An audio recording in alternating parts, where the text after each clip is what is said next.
Cheguei de viagem com a mala na mão e tinha gente dentro da minha casa. Vendi a casa, mãe. Se vira, você já é grandinha. A risada do meu filho ecoou pelo telefone enquanto eu encarava estranhos na minha própria varanda.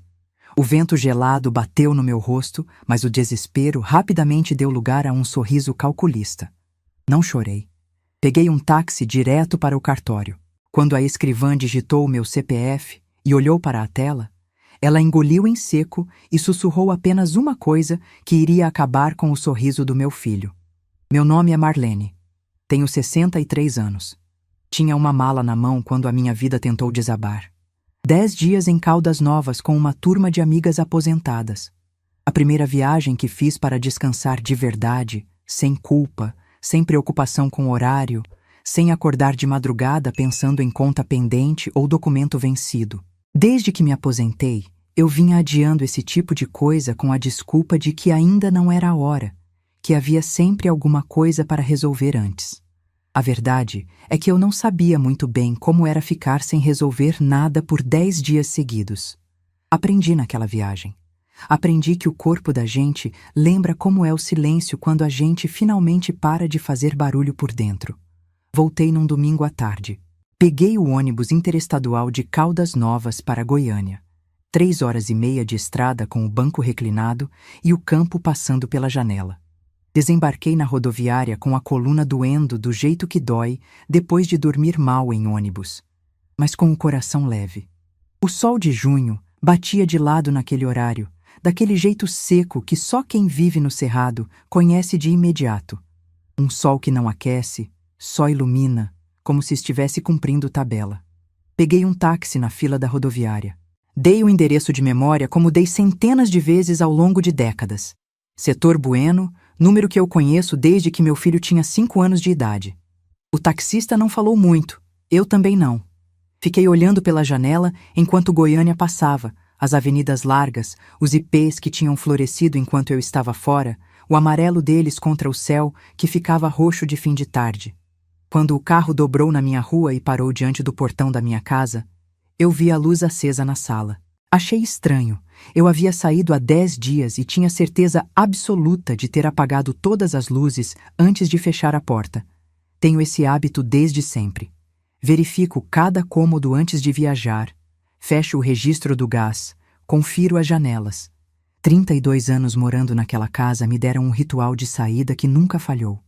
Desci do táxi, paguei, puxei a mala pelo portão. O portão estava destrancado. Eu sempre fecho o cadeado quando viajo. Sempre. Aquilo foi o primeiro sinal concreto de que alguma coisa estava errada, mas ainda não entendi o tamanho do errado. Subi os 3 degraus da varanda com a mala na mão e encontrei um casal sentado nas minhas cadeiras de plástico, tomando café na minha xícara, com 2 caixas de papelão empilhadas ao lado da porta da entrada. A mulher tinha uns 40 anos, cabelo escuro, expressão de quem não esperava ver mais ninguém aparecer. O homem era mais velho, de óculos, estava de pé antes que eu chegasse à porta, como se já tivesse ensaiado o que fazer se alguém aparecesse. Eles me olharam com aquele olhar específico de quem está em algum lugar que acha que tem direito de estar, mas que sente no fundo que a situação não está exatamente como deveria. O homem disse: "A senhora é quem?" Minha voz saiu mais firme do que eu esperava naquele momento. Mais firme do que eu mesma esperava, porque por dentro eu estava tentando entender o que os meus olhos estavam vendo. "Sou a dona desta casa." Ele trocou um olhar com a mulher. Depois me olhou de volta e disse que eles tinham comprado o imóvel na semana anterior, que o contrato estava assinado, que iam se mudar na quinta-feira, que tinham vindo aquele domingo apenas para medir os cômodos e planejar a mudança. Eu entrei.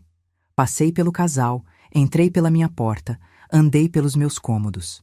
O guarda-roupa no lugar, do jeito que sempre ficou, com a porta que range um pouco na dobradiça de baixo, porque eu nunca chamei ninguém para ajustar. A minha cama, com a colcha que comprei numa feira de artesanato em Pirenópolis há 6 anos. A foto do casamento dos meus pais em cima da estante, emoldurada, os 2 jovens que eu nunca cheguei a conhecer naquela versão, minha mãe com um buquê pequeno e meu pai de terno claro. Tudo no lugar. Os estranhos não tinham se mudado ainda. Só tinham vindo medir. Mas o portão estava destrancado porque alguém tinha dado a eles uma cópia da chave. Eu sabia quem. Saí para a varanda. Pedi ao casal, com uma educação que até hoje não sei de onde tirei naquele momento, que aguardassem um instante. Peguei o celular. Disquei para o número do meu filho. Sandro atendeu no terceiro toque. Antes que eu dissesse uma única palavra, antes mesmo que eu abrisse a boca, ele disse: "Mãe, eu precisava resolver essa situação. Vendi a casa. Você vai ter que se virar. Você já é grandinha." E riu. Não era uma risada nervosa. Não era a risada de alguém com má consciência tentando disfarçar. Era a risada de quem acha que já ganhou. A risada de alguém que planejou algo por tempo suficiente para ter convicção de que o plano funcionou. Ao fundo, ouvi a voz de Cíntia, a nora, dizendo alguma coisa que não consegui distinguir. E ouvi Sandro, num tom seco e curto, mandando ela se calar. Notei aquilo.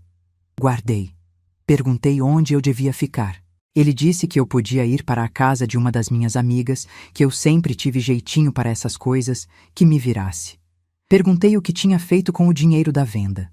Ele desligou. Fiquei parada na varanda por uns 2 minutos. O vento frio de junho no cerrado bateu no meu rosto. Eu pensei em chorar. Pensei em ligar de volta e gritar tudo o que eu estava sentindo.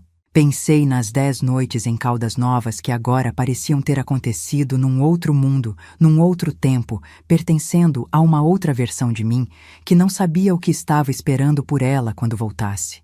Não fiz nenhuma dessas coisas, porque naquele momento, enquanto eu ficava parada na minha varanda, olhando para a rua do setor Bueno com a mala ainda do meu lado, alguma coisa acendeu dentro de mim. Não raiva imediata, não desespero, memória. Uma memória específica. 2 anos antes, minha amiga doutora Fátima Borges tinha olhado para a documentação do imóvel enquanto me ajudava a regularizar umas pendências de IPTU. Ela tinha olhado para a tela do computador e dito, quase de passagem, com aquele jeito dela de falar coisas sérias sem levantar a voz: "Marlene, a situação dessa matrícula ainda não foi resolvida. O nome do Renato ainda consta como coproprietário. Você precisa averbar isso antes que vire problema. Renato é meu ex-marido. Divorciamos há 14 anos depois de um casamento que durou tempo suficiente para eu criar um filho e longa o bastante para eu perder a ilusão de que pessoas mudam só porque você acredita que elas podem. No acordo do divórcio, Renato cedeu a parte dele no imóvel para Sandro por instrumento particular. Era um acordo entre os dois, uma cessão informal, colocada no papel, mas nunca levada ao cartório de registro de imóveis para ser averbada na matrícula. O registro continuava com o nome de Renato como coproprietário, porque ninguém dos dois havia dado sequência ao passo legal necessário para mudar isso. Eu tinha tentado resolver aquilo 2 vezes ao longo dos anos. A primeira vez, Sandro disse que estava em viagem de trabalho e que assinaríamos quando ele voltasse. Quando voltou, o assunto sumiu. A segunda vez, ele disse que estava com um problema no escritório que estava tomando todo o tempo dele, que era melhor deixar para o mês seguinte. No mês seguinte, eu não insisti mais. Na terceira vez, eu nem tentei, porque cada vez que eu tocava no assunto, havia um atrito, uma frieza que durava dias. E eu preferia evitar o conflito a ter um filho que ficasse dias sem me ligar. Eu sabia que foi um erro, mas o tipo de erro que a gente só consegue ver com clareza quando olha para trás. Sandro é corretor de imóveis há 15 anos. Ele sabia melhor do que qualquer pessoa o que aquela matrícula irregular significava. Sabia o que permitia fazer. E sabia que eu, morando sozinha a mais de 300 quilômetros de distância enquanto viajava, não estaria lá para impedi-lo.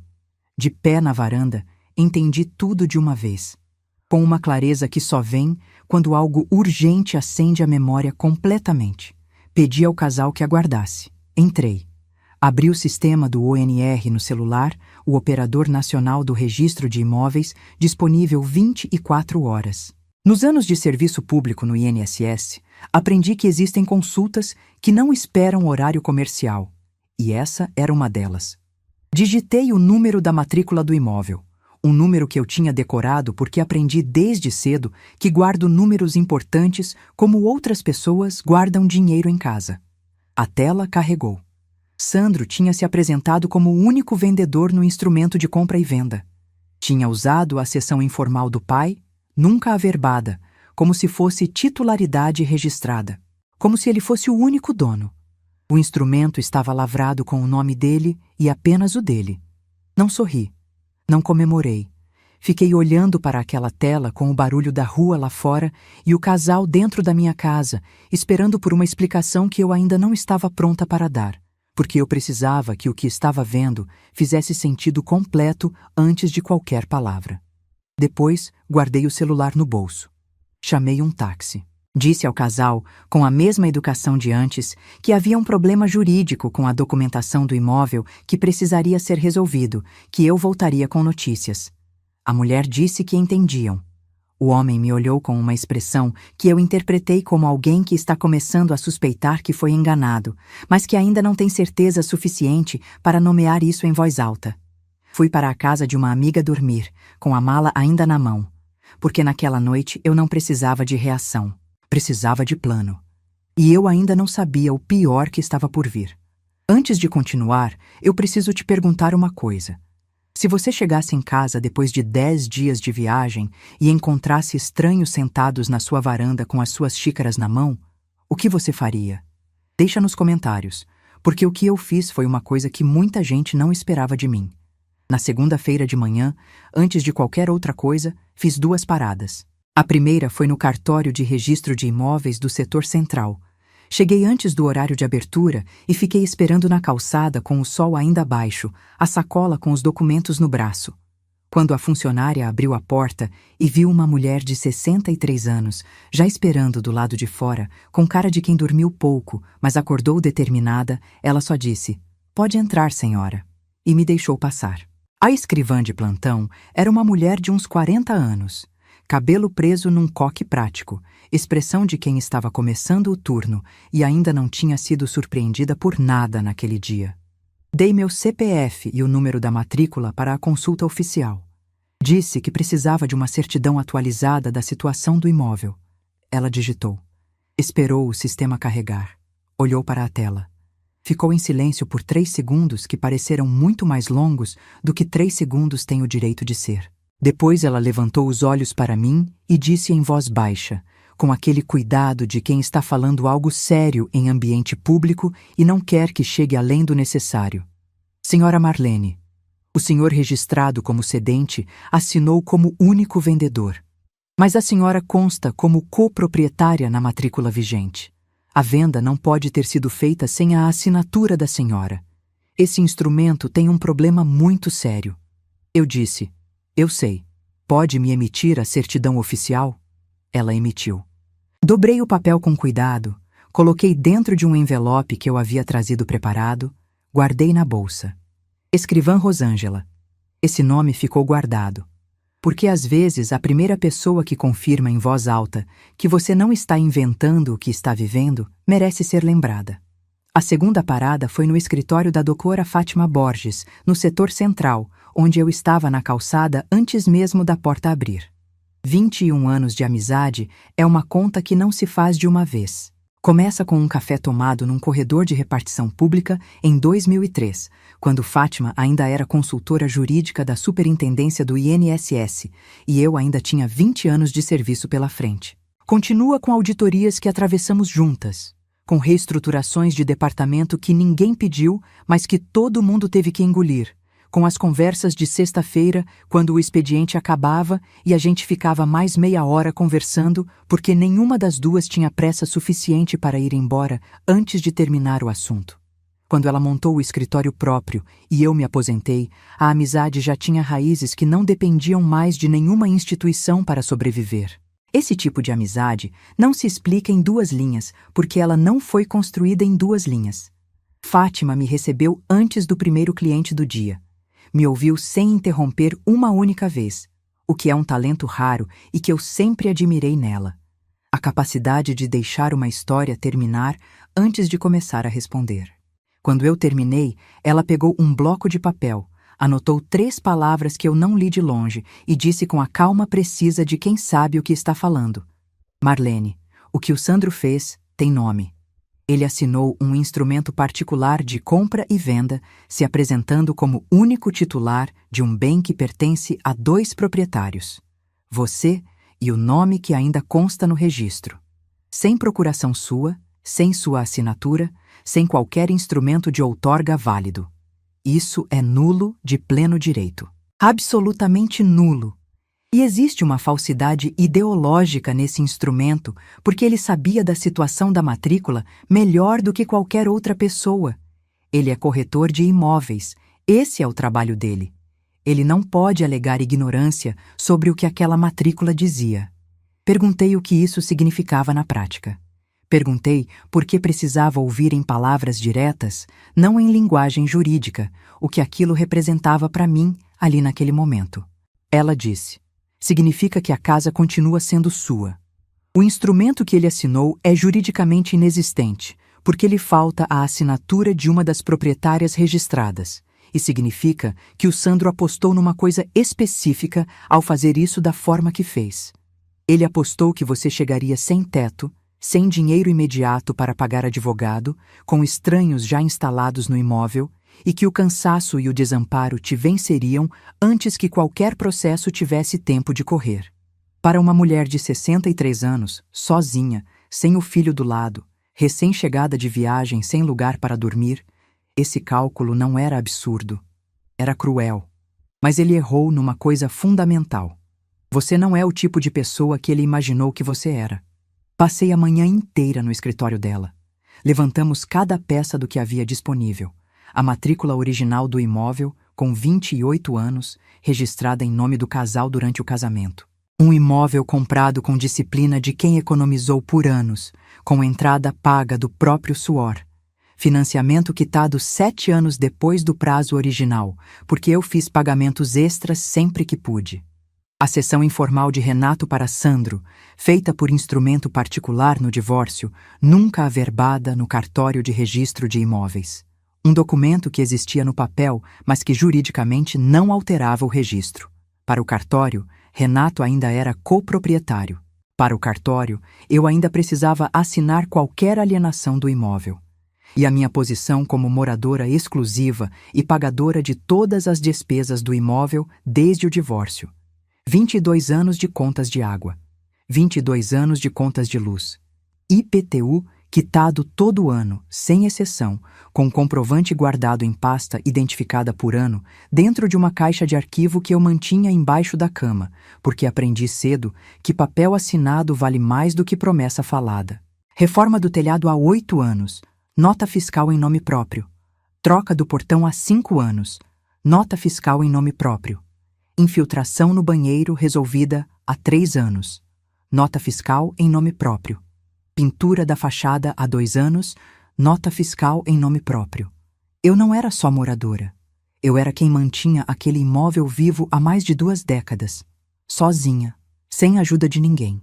Fátima olhou para aquela documentação e disse, com uma expressão que misturava admiração e alívio profissional: Marlene, você construiu a prova mais sólida que existe em direito imobiliário. Posse exclusiva, ininterrupta e documentada. 22 anos de papel. Isso não se derruba. Ela protocolou a ação de nulidade do instrumento de compra e venda na terça-feira de manhã, com pedido liminar de suspensão de qualquer transferência do imóvel no cartório de registro, para que enquanto o processo corresse nenhuma outra movimentação pudesse acontecer com aquela matrícula. O juiz analisou o pedido em 48 horas e concedeu a liminar. A escrivã Rosângela inseriu a anotação de bloqueio no sistema do cartório ainda na quarta-feira. A matrícula estava protegida. O oficial Jorge Augusto Pimentel, que tinha 58 anos e trabalhava naquele mesmo cartório havia mais de 20, foi acionado para confirmar por escrito que nunca havia sido apresentado, nem processado, nenhum pedido de averbação da sessão informal de Renato para Sandro naquela matrícula. Jorge Augusto confirmou. Assinou. O que significava que a posição de Sandro como vendedor único era, para o registro de imóveis, juridicamente inexistente. Ele havia vendido algo que, do ponto de vista do único documento que importa, nunca pertenceu a ele sozinho. Os compradores foram notificados pelo advogado dele sobre a situação. O casal, que de fato não tinha nenhuma culpa no que havia acontecido, ficou sabendo que o contrato que eles tinham assinado era irregular e não produzia efeitos válidos. A mulher me ligou naquela mesma semana. Uma ligação curta, voz tensa, mas educada. Disse que entendiam a situação, que não tinham nada contra mim, que o problema era com quem os tinha enganado. Disse que lamentava profundamente. Eu respondi que eu também lamentava, que eles eram vítimas tanto quanto eu naquilo, e que a doutora Fátima poderia orientar o advogado deles sobre os próximos passos em relação ao Sandro. A mulher agradeceu. Desligou. Não falamos mais. Mas eu sabia que o peso daqueles compradores acionando Sandro por conta própria se somaria ao meu processo de uma forma que ele ainda não havia calculado completamente. Na quinta-feira à noite, seu Valdemar apareceu na porta da casa da minha amiga onde eu estava ficando. Valdemar tem 71 anos. Mora na mesma rua do setor Bueno há quase 3 décadas. Aposentou dos Correios depois de 32 anos de entrega. Conhece cada casa da rua pelo nome do morador, pelo carro estacionado na frente, pelo horário em que a luz acende de manhã. Não é bisbilhoteiro. É o tipo de vizinho que ainda existe em bairros onde as pessoas passaram tempo suficiente no mesmo lugar para criar memória coletiva. Ele tinha visto tudo enquanto eu estava em Caldas Novas. Sandro e Cíntia tinham chegado de manhã cedo no sábado da semana anterior. Abriram o portão com chave. Receberam um casal que Valdemar não conhecia. Fizeram uma visita ao imóvel que durou uns 40 minutos. Saíram com papéis embaixo do braço, entraram no carro, foram embora. Tudo antes do meio-dia. Valdemar disse, olhando para o chão enquanto falava como quem está admitindo algo. Marlene, eu achei estranho. Você nunca tinha me avisado que ia alugar ou vender, mas pensei que fosse coisa sua que eu não sabia. Se eu tivesse te ligado naquele sábado, pus a mão no braço dele. Disse que não tinha culpa de nada. E perguntei se ele topava assinar um depoimento descrevendo exatamente o que tinha visto com data e horário. Ele disse que topava na hora. Na manhã seguinte, ele foi ao escritório da doutora Fátima e assinou o depoimento. Fátima incluiu como prova testemunhal no processo. A linha do tempo estava agora documentada com precisão cirúrgica. Sandro tinha agido no sábado de uma semana específica, durante uma janela de tempo em que ele sabia com absoluta certeza que eu estaria fora, porque eu mesma havia comentado com ele semanas antes que ia viajar com as amigas em junho. Não era coincidência, era planejamento. Liguei para Sandro na sexta-feira à noite. Não para brigar, não para ameaçar, mas para ouvir. Porque às vezes, o que uma pessoa diz quando ainda acha que está no controle é mais valioso do que qualquer documento. Ele atendeu com o mesmo tom de quem ainda acreditava que havia ganho. Disse que eu estava exagerando, que tinha direito à parte dele no imóvel, que eu podia ficar com metade do valor da venda se quisesse resolver as coisas em paz como família. Que Cíntia estava do lado dele em tudo e que eu precisava parar de fazer drama e aceitar a realidade. Deixei ele falar tudo até o fim. Quando ele terminou, disse apenas: Sandro, já está nas mãos da doutora Fátima. Silêncio do outro lado da linha. Desliguei. A isca estava lançada, porque eu sabia que Sandro, ao ouvir o nome de Fátima e perceber que havia uma advogada experiente envolvida, não ia ficar parado esperando o processo chegar até ele. Uma pessoa que age com aquela frieza não espera a sentença. Ela tenta se mover antes. E era exatamente isso que eu precisava que ele fizesse. Porque cada movimento que ele fizesse agora seria feito sob a sombra de uma ação judicial em andamento. E cada movimento seria observado. O que descobri depois mudou tudo completamente. Sandro não ficou parado. Era o que eu esperava. Era o que eu precisava. Na semana seguinte, o advogado que ele havia contratado entrou em contato com o escritório da doutora Fátima. Sandro se apresentava como parte legítima do imóvel que estava sendo bloqueado ilegalmente e anunciava a intenção de entrar com ação de divisão de bem comum, argumentando que, como possível coproprietário, teria direito a exigir a partilha forçada do imóvel. Era uma ameaça tecnicamente embasada, e era exatamente por isso que ela tinha peso. Fátima me ligou naquela tarde e explicou com a clareza que eu precisava. Se ele conseguir mover essa ação antes de consolidarmos nossa posição, ele pode forçar um processo paralelo que complica o andamento. Não que ele vá ganhar, mas pode criar tempo e embaraço. Ele está apostando que o desgaste vai te dobrar antes que a sentença chegue. Ouvi tudo. Disse que entendia. Perguntei o que precisávamos fazer. Ela disse: precisamos de uma peça adicional. Uma declaração formal de Jorge Augusto, o oficial do cartório, confirmando com data e assinatura reconhecida que nunca foi processada nenhuma averbação da cessão naquela matrícula. Com isso, a tese do advogado de Sandro fica sem chão. Jorge Augusto Pimentel, 58 anos. Tinha entrado naquele cartório aos 23 como auxiliar e trabalhava lá há 35 anos, tendo chegado a oficial há 17. Conhecia matrículas como outros conhecem histórias. Sabia de onde cada uma vinha, o que havia mudado nelas ao longo do tempo, o que estava faltando.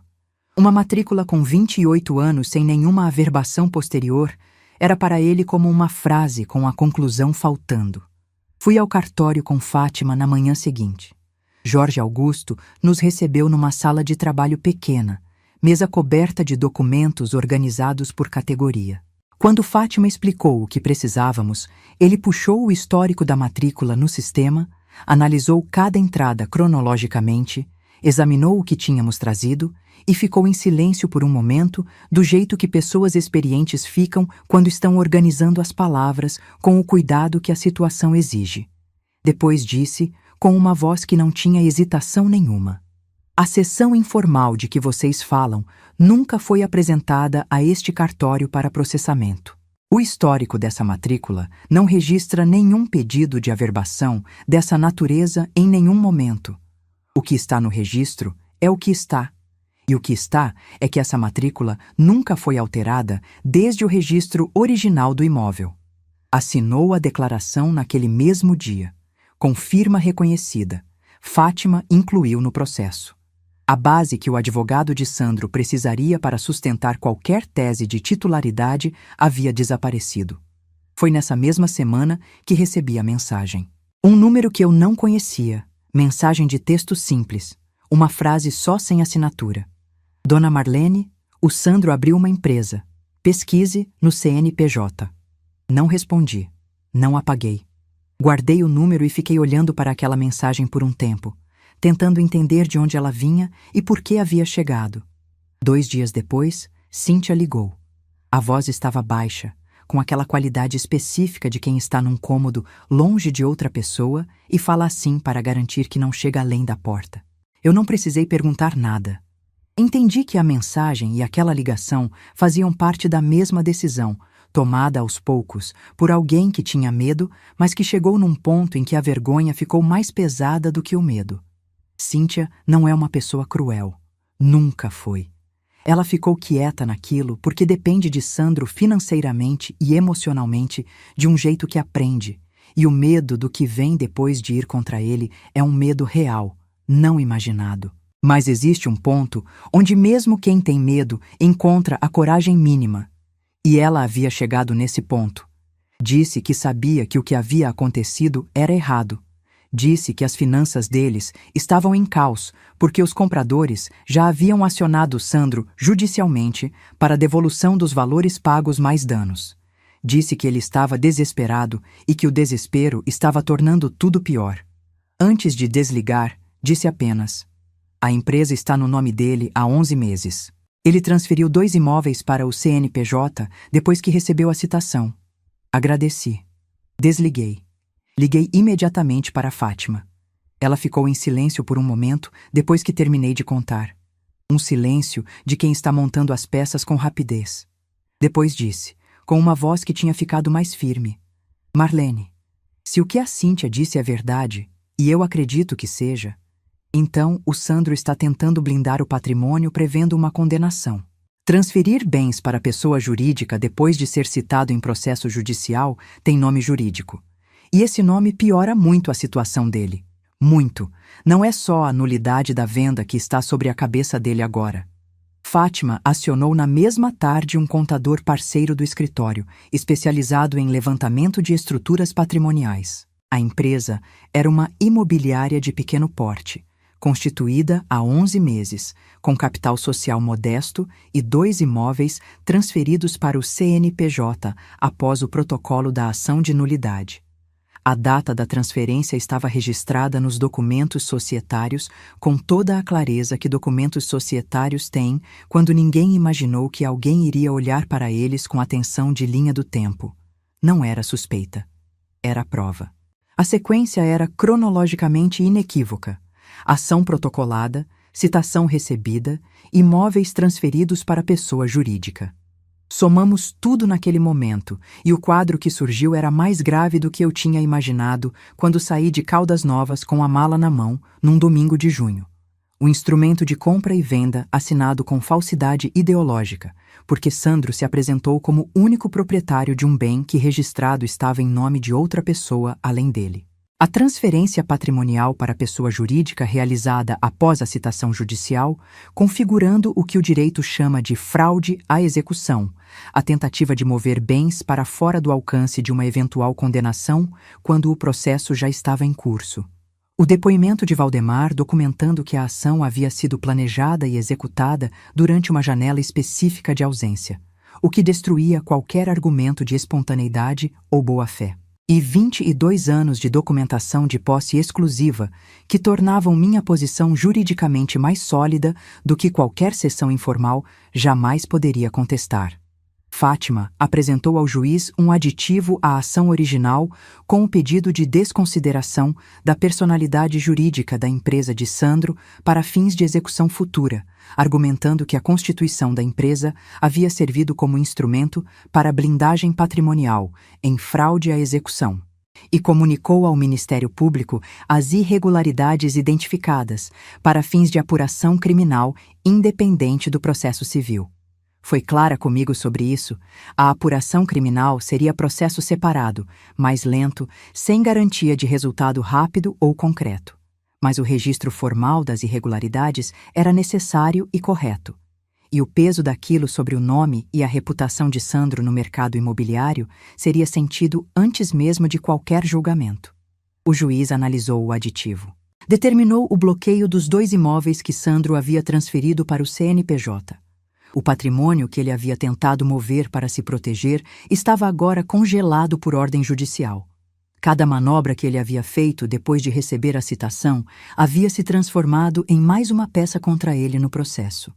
Sandro ligou para mim naquela noite. Pela primeira vez desde o domingo em que eu tinha chegado com a mala na mão e encontrado estranhos sentados nas minhas cadeiras, a voz dele não tinha mais aquele tom de quem ganhou. Havia uma tensão diferente, mais contida, do tipo que aparece quando alguém está tentando medir até onde o terreno ainda suporta peso antes de ceder. Disse que queria resolver as coisas entre família, que havia exagerado, que havia sido precipitado, que poderíamos chegar a um acordo sem precisar de mais desgaste para ninguém. Eu disse: Sandro, o juiz bloqueou os imóveis da sua empresa hoje. Silêncio. Eu disse: a doutora Fátima vai entrar em contato com o seu advogado amanhã com os termos. Desliguei antes que ele respondesse. Mas não ficou por aí. Você acha que era o fim? Estava longe de ser. No dia seguinte, o advogado de Sandro protocolou um contra-argumento.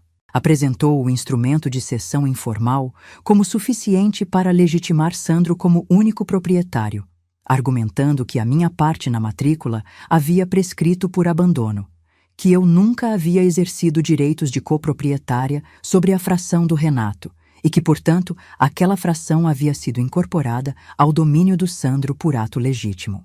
Era um argumento agressivo, tecnicamente elaborado, e havia nele uma inconsistência que Fátima identificou com a precisão de quem passou 20 anos analisando matrículas de imóveis. O instrumento de cessão apresentado pelo advogado de Sandro trazia uma data que colocava a cessão antes de um evento específico que o histórico do cartório registrava como posterior. Uma data que não batia com os registros oficiais. Não era um erro de digitação. Era uma inconsistência que expunha que o documento havia sido retroativamente adaptado para sustentar uma tese de defesa que precisava de uma cronologia que os fatos reais não forneciam. Fátima apresentou a inconsistência ao juiz com cruzamento de datas documentado pelo histórico oficial do cartório, pela declaração de Jorge Augusto e pelo depoimento de Valdemar. 3 fontes independentes que tornavam impossível qualquer narrativa alternativa que Sandro tentasse construir. O terreno não havia desaparecido de uma vez sob os pés dele. Havia sido retirado metodicamente, peça por peça, ao longo de semanas. E ele, ao tentar se mover, havia removido as últimas peças que ainda sustentavam qualquer posição defensável. O juiz marcou a audiência de conciliação. Naquela noite, antes da audiência, fui para a varanda da casa da minha amiga onde eu ainda estava ficando. Olhei para a rua silenciosa e deixei o peso de tudo aquilo assentar por um momento. Não com raiva, não com ansiedade. Com aquela clareza específica que vem quando você fez o que tinha para fazer e o próximo passo não depende mais só de você. Eu sabia o que estava sobre a mesa naquela audiência. Sabia o que cada peça do processo representava. E sabia que o Sandro também sabia. Aquela seria a última batalha. E eu ia entrar nela do único jeito que faz sentido. Com tudo documentado, tudo organizado e sem nenhuma pressa de provar nada, além do que os papéis já provavam por si mesmos. Mas você acha que ele foi para aquela audiência pronto para aceitar? Espera, porque fica muito pior. 3 dias antes da audiência de conciliação, Sandro ligou para mim tarde da noite.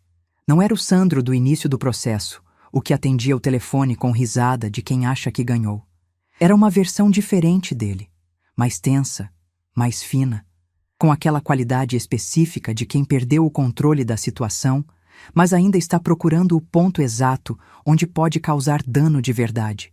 Disse que se eu continuasse com o processo, ele ia me afastar dos netos, que eu nunca mais ia ver as crianças, que ia contar para toda a família que eu havia destruído o casamento dele com mentiras, que havia manipulado a Cíntia, que havia inventado provas. Disse que a minha idade era um sinal de que eu não estava em condições de tomar decisões racionais e que a família precisava entender isso. Disse que estava pensando em pedir uma perícia psicológica. Ouvir aquilo foi diferente de qualquer outra coisa que ele havia dito ou feito até então. Porque até um filho que faz o que o Sandro fez é ainda o seu filho. 38 anos do meu sangue, criado com o que eu tinha, educado com a disciplina que aprendi, porque não tinha outra escolha depois que o casamento acabou. Eu conheço o cheiro da cabeça dele quando era criança, sei qual era o lado da cama onde ele dormia, lembro do dia em que tirou carteira de motorista e ficou mostrando para todo mundo. Esse tipo de memória não some, convive com tudo o mais. E a ameaça dos netos não é processual. Não tem liminar para isso. Não existe documento que resolva aquela dor específica de uma avó que pensa na possibilidade de ficar anos sem ver o rosto das crianças. É o tipo de golpe que vai direto para onde a lógica não alcança. Fiquei em silêncio no telefone por um tempo que provavelmente foi mais curto do que pareceu. Depois disse: Sandro, tudo que está no processo já está nos autos. E desliguei. Chorei naquela noite. De verdade, a primeira vez desde que voltei de Caldas Novas. Não de fraqueza, não de arrependimento, não de derrota. De tristeza. Do tipo de tristeza que não tem atalho nem solução, que não é resolvida por nenhuma sentença judicial, que precisa ser sentida até o fundo antes de a gente conseguir respirar de novo. A tristeza de uma mãe que entendeu, com clareza definitiva, que o filho que ela criou escolheu ser a pessoa que é. Essa não é a dor de perder um processo. É a dor de perder uma ilusão que você ainda guardava mesmo depois de tudo. Chorei por talvez 1 hora. Na manhã seguinte me levantei, lavei o rosto, tomei café e liguei para Fátima. Disse que estava pronta para o próximo passo. Ela disse: Marlene, preciso te contar uma coisa que encontramos ontem e quero que você ouça com calma, porque é grave, mas é bom para nós. O contador parceiro do escritório havia continuado o levantamento da estrutura patrimonial de Sandro para além dos 2 imóveis já identificados. E havia encontrado, nos registros societários da imobiliária, uma inconsistência na data do instrumento de cessão que o advogado de Sandro havia protocolado como peça de defesa. O instrumento apresentava uma data que colocava a cessão informal de Renato para Sandro antes de um evento específico que os registros do cartório de registro de imóveis datavam como posterior. Uma diferença de semanas, pequena em dias no calendário, mas enorme em implicações jurídicas. Porque se a data real da cessão era posterior ao evento registrado no cartório, então o instrumento apresentado como prova pela defesa havia sido retroativamente modificado para criar uma cronologia que os fatos reais não sustentavam. Fátima disse, com aquela calma que tenho admirado nela por 21 anos. Isso não é um erro de digitação. Isso é uma falsidade material no documento apresentado à Justiça como prova. E nós temos 3 fontes independentes que provam que a data está errada: o histórico oficial do cartório, a declaração do Jorge Augusto e o depoimento do Valdemar. Juntas, essas 3 fontes destroem qualquer narrativa alternativa que o advogado dele tente construir.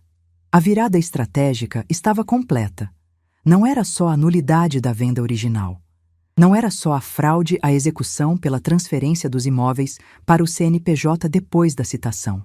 Agora havia também, em cima de tudo isso, a apresentação de documento com inconsistência de data como prova judicial, o que adicionava uma camada de responsabilidade que o advogado de Sandro certamente não havia previsto que descobriríamos.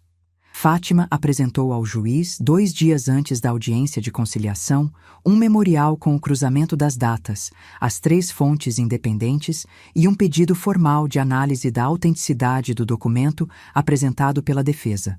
O juiz recebeu, registrou nos autos e marcou a audiência de conciliação com aquele peso adicional sobre a mesa. Nos 2 dias que antecederam a audiência, Fátima preparou cada peça da nossa posição com o cuidado de quem montou processos assim por décadas e sabe que a forma como você apresenta as coisas importa tanto quanto o que você apresenta.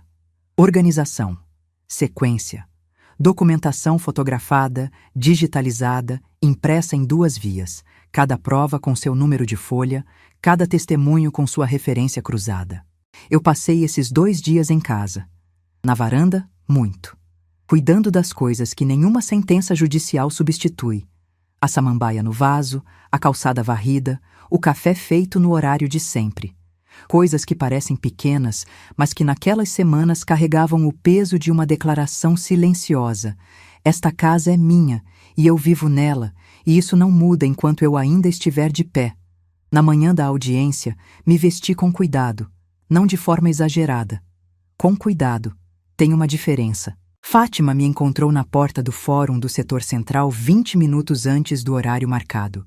Ela estava com a pasta na mão, expressão de quem já fez aquilo muitas vezes e sabe exatamente onde cada coisa está dentro dela. Entramos juntas, sentamos na sala designada e esperamos. Sandro chegou com o advogado, sentou do lado oposto da mesa.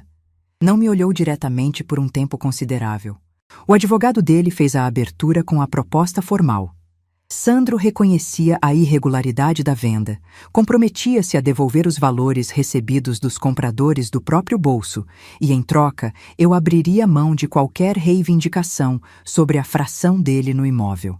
O que significava que, ao final, quando o imóvel fosse eventualmente vendido ou inventariado, ele receberia 50% do valor de mercado. Era uma proposta que, num outro contexto, sem todo o peso do que havia acontecido, poderia parecer razoável. No contexto real, era a proposta de alguém que ainda estava tentando salvar alguma coisa de um naufrágio que ele mesmo havia causado. Eu olhei para Fátima. Ela fez um movimento imperceptível com a cabeça. Disse ao advogado: "Não." Sandro finalmente me olhou. "E o que vem agora é a sentença." Fátima tomou a palavra com a calma de quem não precisa levantar a voz para ser ouvida. Disse que a posição da minha cliente era a seguinte, e que apresentaria cada ponto com a documentação correspondente nos autos. Primeiro, reconhecimento judicial de nulidade absoluta do instrumento de compra e venda, com base na ausência da assinatura de coproprietária registrada e na falsidade ideológica configurada pela apresentação de Sandro como único titular de bem que o registro demonstrava pertencer a mais de uma pessoa. Segundo, cancelamento do registro do instrumento irregular no cartório de imóveis e restabelecimento da situação anterior no histórico da matrícula. Terceiro, manutenção da titularidade exclusiva da minha cliente com base na posse exclusiva e ininterrupta comprovada por 22 anos de residência e pagamento de todas as despesas do imóvel, documentada em papel com firma reconhecida, nota fiscal, comprovante de pagamento e registro histórico no cadastro de contribuinte do município de Goiânia. Quarto, pagamento das custas processuais pela parte contrária, dado que a ação havia sido necessária exclusivamente em razão da conduta da parte contrária. Quinto, em relação à fração do imóvel que o Sandro eventualmente reivindicaria como parte da cessão informal, o pedido era de extinção por abandono de posse. Instituto que se aplica quando um suposto coproprietário nunca exerceu posse sobre o bem, nunca contribuiu com nenhuma despesa, nunca demonstrou qualquer interesse prático na conservação ou administração do patrimônio, e quando a conduta desse suposto coproprietário foi, ao longo de décadas, ativa e comprovadamente contrária aos interesses do bem compartilhado. Fátima apresentou o argumento como o que era: uma posição de pressão com respaldo legal, que o juiz levaria a sério diante do conjunto probatório disponível. E sexto, comunicação formal ao Ministério Público das irregularidades identificadas no instrumento apresentado pela defesa, cuja inconsistência de datas havia sido documentada por 3 fontes independentes, para fins de apuração da autenticidade do documento perante a Justiça. O advogado de Sandro pediu prazo para analisar. O juiz disse que daria 72 horas para uma resposta antes de pautar sentença. Saímos da sala de audiência sem que Sandro dissesse uma palavra. Nas 72 horas seguintes, cada peça se encaixou com a precisão de algo que havia sido construído com paciência. Os compradores confirmaram, pelo advogado deles, que acionariam Sandro em ação separada para devolução integral dos valores pagos, com correção monetária, juros e danos morais. A empresa imobiliária de Sandro foi incluída no polo passivo de ambas as ações, a minha e a dos compradores. Os 2 imóveis que ele havia transferido para o CNPJ permaneciam bloqueados por decisão judicial e não podiam ser movimentados. O patrimônio que Sandro havia construído ao longo de anos e que havia tentado blindar com a constituição da empresa estava efetivamente congelado, aguardando o desdobramento dos processos. O advogado de Sandro ligou para Fátima no último horário do prazo de 72 horas. Disse que o cliente aceitava todos os termos. Todos. A sentença foi homologada pelo juiz. O instrumento irregular foi cancelado. O cartório de registro de imóveis recebeu a ordem judicial e procedeu à atualização da matrícula. A matrícula do imóvel passou a registrar meu nome como única proprietária, com a verbação expressa da posse exclusiva documentada, cancelando qualquer referência ao instrumento de compra e venda que Sandro havia assinado. Jorge Augusto Pimentel, o oficial que conhecia aquela matrícula desde o registro original há 28 anos, foi quem assinou a averbação final.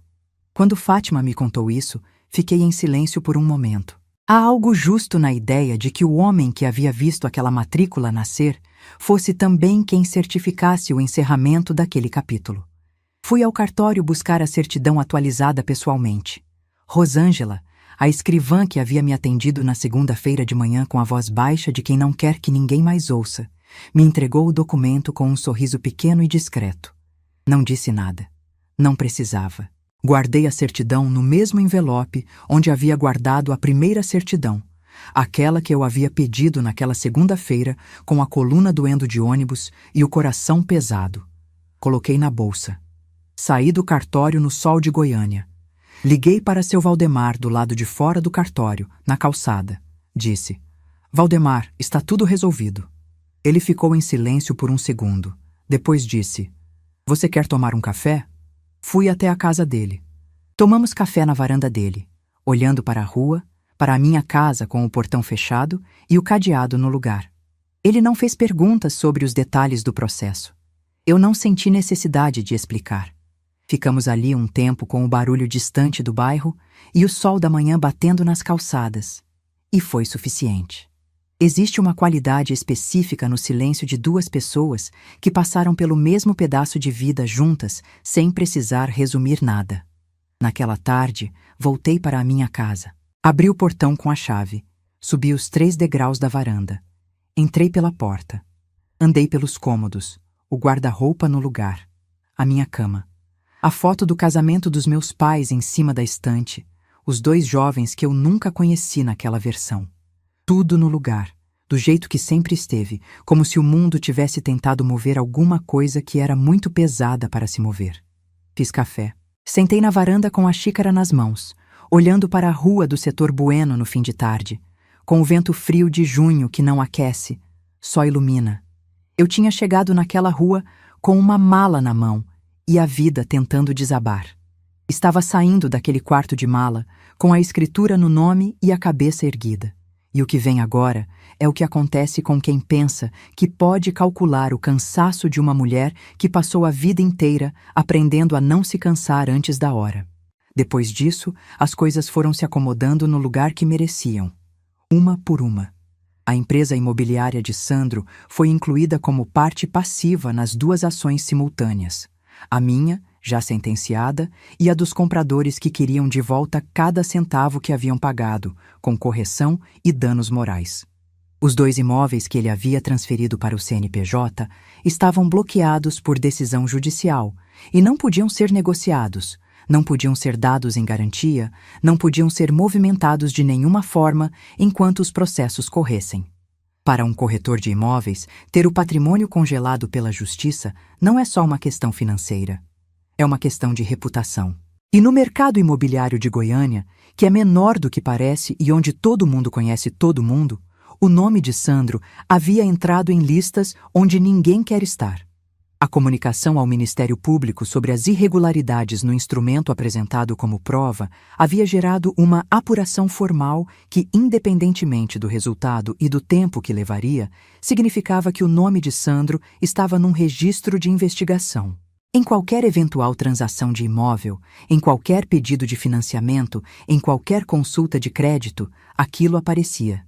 Não como condenação, como antecedente de apuração. Para quem trabalha no mercado imobiliário, é quase a mesma coisa. Os clientes foram sumindo. Não de uma vez, que seria mais simples de absorver. Aos poucos, que é mais devastador, porque cada perda chega separada, com sua própria explicação razoável que nunca menciona o nome real do motivo. Uma cliente que decide não comprar mais por enquanto. Um parceiro que passa a indicar outro corretor para as permissões maiores. Um escritório que deixa de incluir Sandro nas reuniões de negociação. Ninguém rompe formalmente. As coisas simplesmente param de chegar. O escritório de corretagem que ele mantinha no setor marista precisou ser reduzido. Menos espaço, menos funcionário, menos estrutura. O carro que ele trocava a cada 3 anos ficou mais velho do que estava no hábito de deixar. As viagens que ele e Cíntia faziam todos os anos para o Nordeste foram canceladas. Cíntia pediu separação 2 meses depois da sentença. Soube disso por caminhos que não fui atrás de mapear. Porque essas coisas chegam quando chegam em bairros onde as pessoas passaram tempo suficiente no mesmo lugar para criar memória coletiva. Não fui atrás de confirmar detalhes além do que chegou naturalmente. Não era minha história para acompanhar de perto. O que eu sentia por Cíntia era uma mistura que não tem nome simples, não rancor, porque ela havia tido a coragem que tinha de ter no momento que teve de ter. Não carinho, porque ela ficou quieta por tempo suficiente para que o dano acontecesse. Algo no meio disso, sem resolução, sem necessidade de resolução. Sandro me ligou uma vez, semanas depois que tudo terminou. A voz havia mudado de novo. Não era mais a risada de quem ganhou, não era mais a tensão de quem está medindo terreno. Era a voz de quem chegou num lugar mais quieto e mais pesado do que esperava chegar. Disse que estava arrependido. Disse que havia sido pressão financeira, que não havia pensado direito, que se eu pudesse entender o contexto, que ele havia tomado uma decisão errada num momento de desespero. Disse que sabia que havia sido errado. Ouvi tudo até o fim. Depois disse: Sandro, você é corretor de imóveis há 15 anos. Você sabia exatamente o que aquela matrícula irregular permitia fazer. Você sabia exatamente o que significava assinar aquele instrumento com o seu nome como único vendedor. E você sabia exatamente o que isso poderia me fazer. Uma mulher de 63 anos, chegando de viagem sem teto, sem dinheiro para advogado, com estranhos já na casa. Você calculou isso. Não foi falta de pensar. Foi escolha. Ele ficou em silêncio. Eu disse: eu sou sua mãe e sempre vou ser. Mas o que você fez com aquela casa foi feito na casa onde você cresceu. Foi feito a partir de um planejamento que levou semanas, que esperou que eu viajasse para acontecer, que dependeu de você saber meu calendário. Isso não some com um telefonema de arrependimento. Desliguei sem esperar resposta. Naquela semana, pintei a varanda de branco. Comprei 2 cadeiras novas, não de plástico como as que o casal tinha encontrado quando cheguei, mas de madeira, daquelas que duram décadas se você cuidar. Plantei uma samambaia nova no vaso que ficava vazio desde que a anterior havia morrido. Em agosto, fiz uma viagem para a Chapada dos Veadeiros com um grupo diferente de amigas. Em novembro, fui a Bonito pela primeira vez na vida.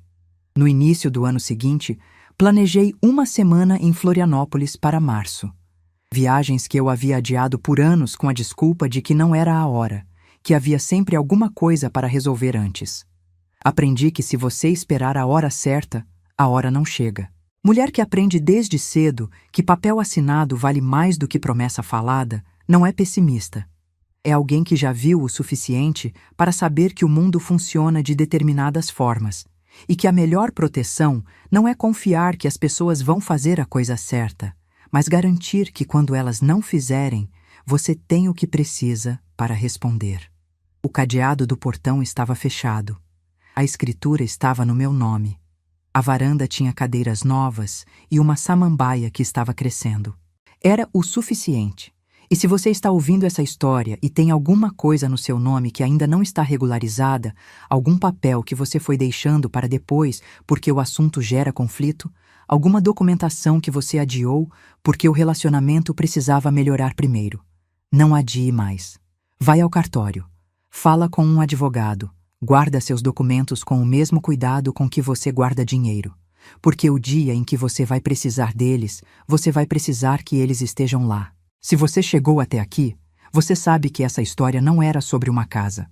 Era sobre uma mulher que não deixou que o cansaço falasse mais alto do que a razão. Se você quer continuar ouvindo histórias assim, se inscreve no canal agora e clica na próxima história que está aparecendo na tela. Ela está esperando por você.